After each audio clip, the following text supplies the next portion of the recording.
With Miami Dolphins training camp in full swing, there are no shortage of storylines as the Dolphins wrapped their first public practice of 2023.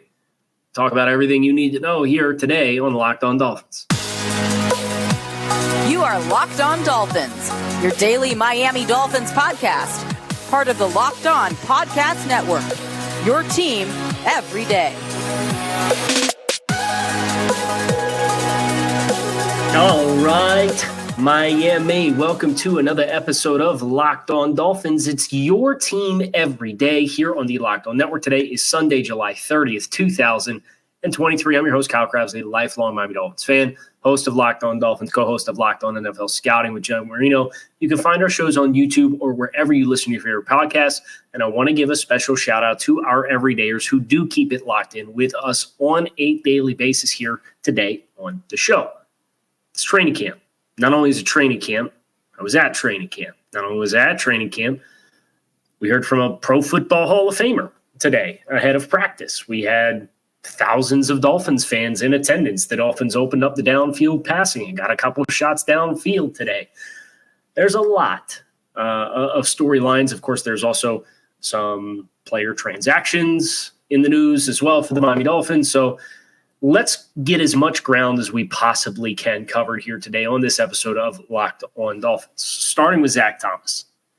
Zach Thomas was made available to the media scrum before practice started and spoke very candidly about his career, spoke very candidly about the Hall of Fame induction process, spoke about this current iteration of the football team. And there's a lot that stood out to me listening to Zach talk. It was the first time I'd ever encountered Zach in person.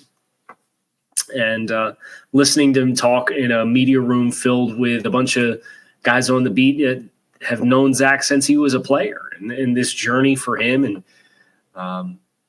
I think the thing that stood out the most for me with Zach is there is an incredible story to tell about the timing of everything that happened for Zach Thomas. As a player who was undersized in high school, goes to Texas Tech, gets drafted late in the draft, has the team bring in a veteran linebacker in Jack Del Rio to start over him, and Jimmy Johnson being the head coach, seeing what he saw in Zach, and then making that transition for him to be the starting linebacker very rapidly, him becoming a dad, and that timing not lining up with his playing days and how he's thankful for that because he wouldn't have had time to be present for his kid. It was really impressive to hear Zach's big picture perspective on his Hall of Fame career and talk about celebrating that win and deserving to be here, not because of Zach Thomas, but deserving to be here because of all of the people around Zach Thomas that put him in a position to have a little bit of good fortune and be in the right situation. And that's super relevant for just about every player in the league, right? Is your environment, being able to transcend your environment is not just as simple as, well, I'm an elite football player or I'm an elite film study or preparer. There's a lot more that goes into it. And Zach, as he gets ready to be immortalized in the Pro Football Hall of Fame, having that perspective I thought was really enlightening. And you listen to him talk and you listen to him talk about preparation and film studies, and he told these stories about getting up on a third and short against the Colts, and the first time he called out a Peyton Manning play in short yardage. And it was, if you have not seen any clips, search the internet for the clips of Zach Thomas talking before practice. And then we saw Zach Thomas after or at the beginning of practice, after his press availability, and he fired up the Dolphins fans. And if you were there and you listen to Zach Thomas take the mic and get everybody ready to kick off practice for the first public practice, and you weren't ready to run through the nearest wall and Zach was done, I don't know what to tell you. He's got high expectations for this year's football team. He really believes in the group that is here. He believes in the coaching staff that is here. But he also said, both out on the field and in the press availability, that the talent only puts you in position and you have a choice to make as a football team and as each individual player on a football team. And the choice is to stay committed to your process eliminate the outside noise unless you'd like to use it for fuel, and be committed to eliminating the distractions to be focused on achieving that ultimate goal. And this team having that choice, it's going to be up to them how far they go. And I thought that was pretty on the nose for this team. Obviously, there's so much talent that has been allocated with this Dolphins football team, but it's a decision to be great. And Zach talked about that a little bit, and I really loved that insight from him as well. The message that he shared, I asked Jaelan Phillips after practice if Zach had shared any words with the team, and he said that message was consistent and that it's up to you guys, and you guys have to be forged by fire and get yourselves in a position to have success by being committed to this daily process and making each other better and embracing the workload that's going to be required. And I'm paraphrasing what Jaelan said. But I think that the presence of Zach, obviously with him getting ready to go up next weekend and get inducted into the Pro Football Hall of Fame, his presence being here at this kickoff to public practices, I think is very cool, because it's something that was not an element of either of my first few years of attending Dolphins training camp. So it's a new layer, was the Zach Thomas presence. And you very quickly, in being around Zach, get an understanding of why he was able to transcend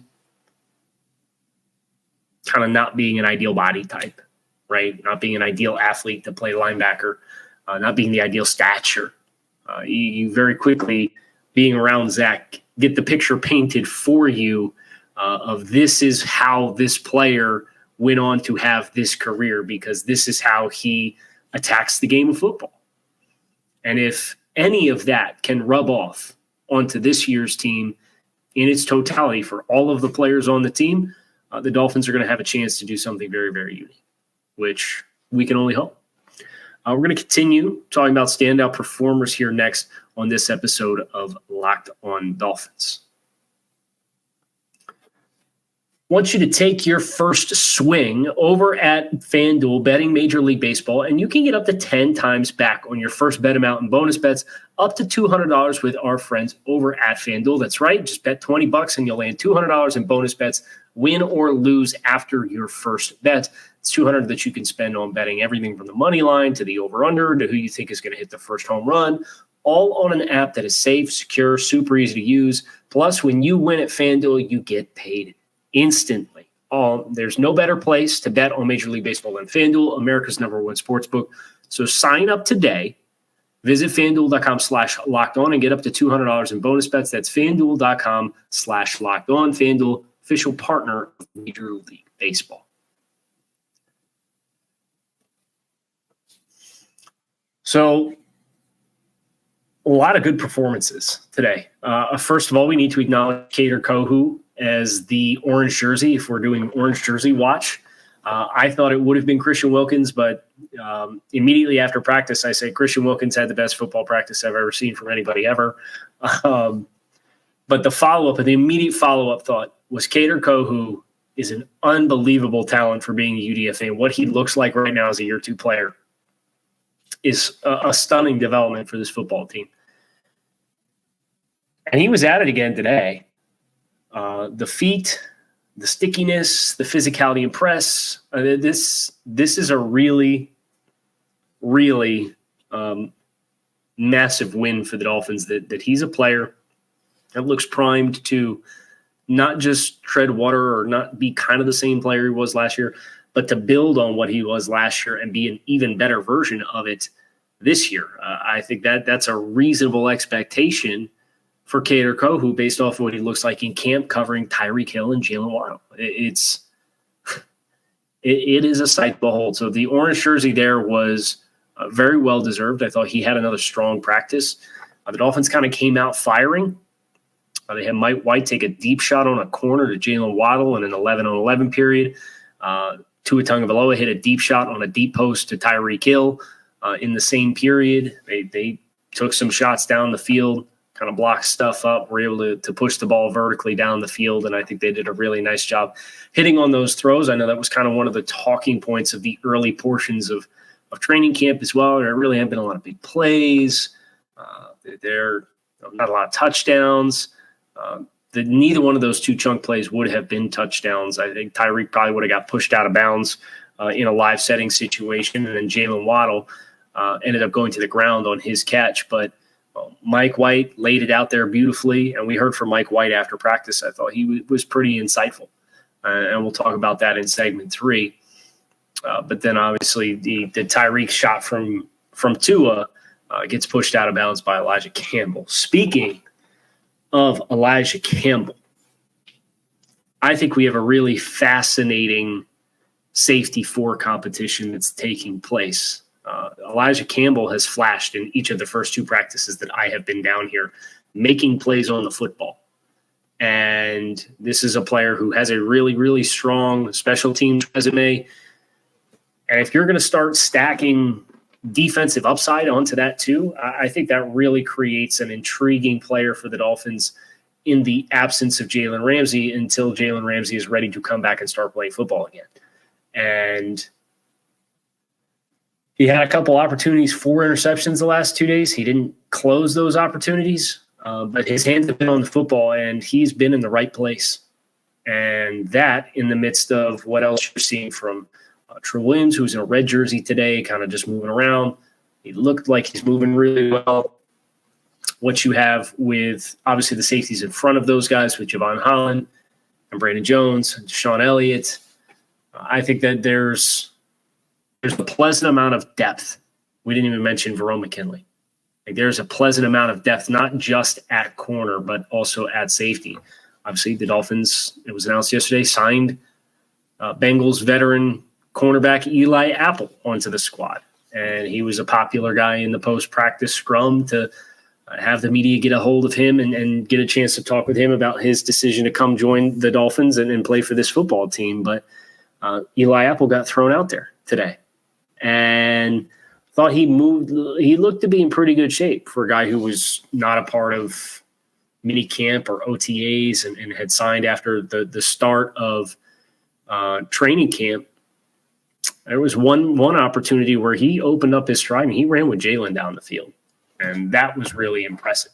The first rep that he took in practice, he ended up running the route for the receiver on a comeback pattern and was very sticky, did a really nice job of not grabbing and pulling, but was physical throughout the course of the route and had a nice flash in that regard. Obviously, the expectation for Eli Apple is a player who has been up and down historically throughout the course of his career. I'm still working on doing my film study of his play last year in Cincinnati, and we'll do another show on that because that's what we do here on Locked On Dolphins. But I thought for a guy who had just signed with the team, did a really nice job at practice today, getting involved, getting reps, getting opportunities, and looking physically the part of a guy that can move and play on the outside. Because I think ideally that's where Eli Apple would be best aligned to play. And I think you have other players, whether they're in the safety room or the corner room, that probably have skill sets that you really get gravitated towards playing in the slot without Jalen Ramsey for the time being. So my expectation would be Eli Apple, based off the film study that I've done, knowing what we know about the rest of the Dolphins personnel, is probably Eli Apple's going to be an outside corner for the Dolphins. The question is Cam Smith going to slam the door shut on a starting opportunity if the Dolphins want to play nickel and Kader Kohu ends up being the player that they want to move around? That's what training camp of the preseason is for, to find out what that best combination looks like. Another personnel move, we saw Isaiah Wynn activated off the PUP today as well. So kind of getting another piece back where you can start to play that chemistry experiment. Right tackle, left guard, they're question marks, whether we like it or not. And I know nobody likes that there's still question marks, but what are your solutions? And can Isaiah Wynn be a part of that solution for either one of those two spots as a starter for this football team? My guess is yes, but didn't get too much of a chance to take him in here today on this on this practice. One guy who was impossible to miss was Jaelan Phillips Jaelan Phillips on the second play of the first practice got stepped on and missed a few days of practice, and I was back out there today. And the first time I noticed him, I'm like, oh, Jaelan Phillips is back out there. That's nice. And then he promptly proceeded to have a tackle for loss. He had a pass batted down, would have had a sack. He probably would have had 2 sacks if we're being honest.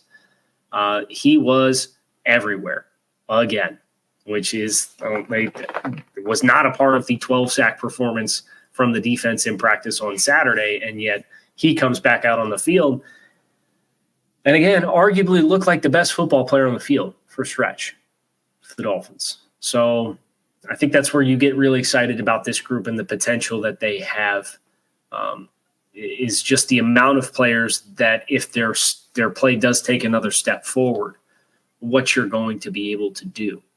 I thought Tua threw the ball well. They ended up doing a red zone 11 on 11, like the 15-yard line, and he had 2 or 3 really nice touch throws in that area of the field, not the session that ended the practice, but a little earlier in the practice going into the other end zone towards the Baptist Health Facility. One of which was a touch throw over the top of Kader Kohu to the back pylon to Raheem Mostert. And it's not a surprise to find out that 2 throws with good touch, but the ball placement was perfect. And there were a few guys that separated in an earlier session when they were doing one-on-ones who, again, I thought the accuracy on the downfield throwing was on point today for the Dolphins quarterbacks for the most part. So like seeing the bounce back from the Dolphins offense in its totality in today's practice versus Saturday, which was kind of this tidal wave of pass rush from start to finish. We are going to talk about some of the player availabilities. We heard from Mike White. We heard from Jaelan Phillips. We heard from Eli Apple. We heard from Devon Achane and Salvon Ahmed. Heard from a lot of guys. And we're going to talk about what stood out to me in those conversations here to bring this episode of Locked On Dolphins to a close. So I selfishly hung out at the Jaelan Phillips availability when I saw that Phillips was coming in. And we started with Salvon Ahmed and Devon Achane.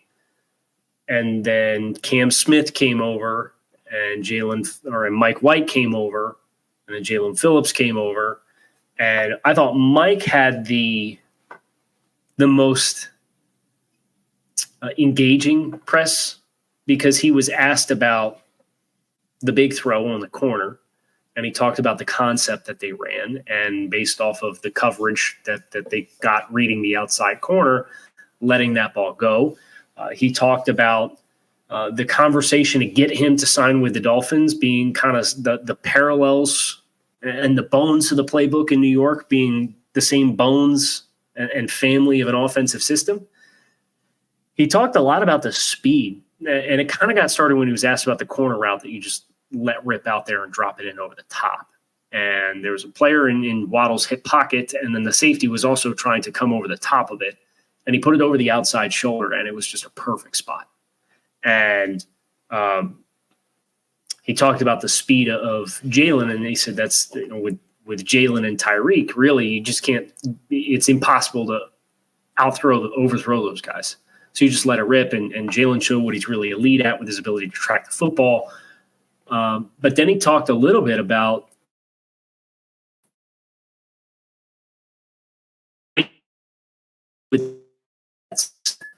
and because the family of the offense was the same last year, like studying what the Dolphins were doing with Jalen Waddle and Tyreek Hill and how they were using motion and what the speed was allowing them to do with the depth of their targets.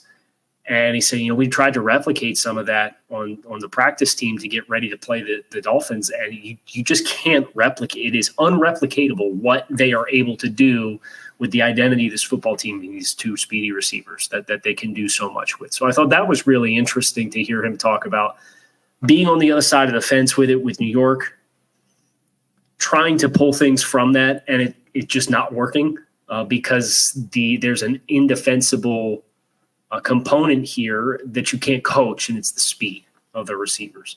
He also talked about meeting Zach Thomas, and he was asked about his first practice back home, being a South Florida guy, and he's like, that was me back in the day. I'd come to Broward, or I'd come to Davie, and I would watch practice. And I got to meet Zach Thomas after practice. And if you told me, 12-year-old me, that I was going to get a chance to meet Zach Thomas, it would have been the best thing in the world.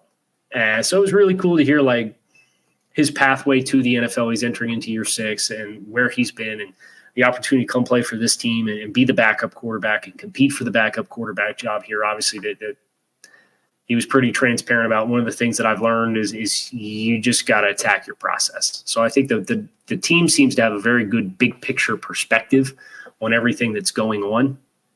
And just being focused on the process, which I know everybody wants to measure the success of this team by the results, and it will ultimately, the season will be defined as a success or failure on the results. But they are focused on the process. And then Jaelan Phillips, we had mentioned earlier, he had said what the sentiment that Zach Thomas had shared with the team of the opportunity that you have is really rooted in your choice of what you want this season to be. And he talked a little bit about being back after missing a few days of practice. He was ready. He was hoping today was going to be a practice or a pads day. Tomorrow was first day of pads. He thought it was going to be today, so he's all amped up. He dropped I wish it were hotter in there. It was hot today. It had been fairly mild the first few days I've been down here, but it was hot yesterday or hot today. And then I had asked him, in addition, I had asked him about in this system if he feels as though there's more communication with the back end of the defense, because he had alluded to, so much of our success stems from the coverage in this scheme. And I had asked him, and from my understanding of the playbook, some of your base personnel groups that you're going to run here are going to involve your Sam or Will linebacker getting out into coverage. And I had kind of alluded and asked him, do you feel like there's more communication that's required between you guys and the coverage in some of your looks? And he said, there is so much communication going on in the back end that unless I'm involved in it, I'm glad I don't have to worry about it, because it's pretty complex. And I'm paraphrasing Jaelan there, but that is kind of the MO of this scheme, is that the tools that the secondary is given to check and leverage before the snap to make sure no matter whether you're given bunch sets or fast motion, or you're going to put your star receiver at 3 strong, whatever it is, the secondary is given tools to communicate and check and realign and re-leverage to make sure that offensive coordinators can't move a player around and catch you with your pants around your ankles. I mean, that's really at its core what this defense does so effectively well, is it gives the safeties an opportunity to be the quarterback of the defense and in real time before the snap, take the picture that the offense is giving you and then adjust your calls accordingly. So it was interesting to hear him talk about, obviously it's always very important to have your front and your coverage matched, and but just alluding to the amount of communication and what that secondary, it's the weight that it brings for the Dolphins to play complementary defensive football. We have practice again tomorrow, so I hope you plan accordingly and you plan to hit subscribe here on Locked On Dolphins. If I had to guess, it's Jaelan Phillips in the orange jersey tomorrow. He was everywhere. Everywhere. So that would be my guess, is number 15 wears the orange jersey tomorrow. We will see if that is the case. I will be there. So if you are planning on being at the Monday practice, please do not be afraid to come find me and say hello. I have you guys covered. I'll give you my perspective, my insights. It was a much healthier, more balanced day of practice as compared to Friday's pressure free-for-all. I definitely think the offense had its fair share of wins. The defense had its fair share of wins. You see the talent on the perimeter for this Dolphins team offensively. I think you had a lot of guys who had success running routes and creating space. And that being something that's more robust throughout the depth chart is, of course, something that we're keeping a close watchful eye on. But right now, I'm looking at that safety 4 spot. That is a spot where I am very intently watching to see if the trends we are getting are going to continue to play themselves out. It's a fascinating storyline. There's a bunch of them, and we'll have them all covered here on Locked On Dolphins. It is your team every day. Appreciate you guys for checking out the show. Fins up. Make it a great rest of your day. I'll be back to talk to y'all again tomorrow.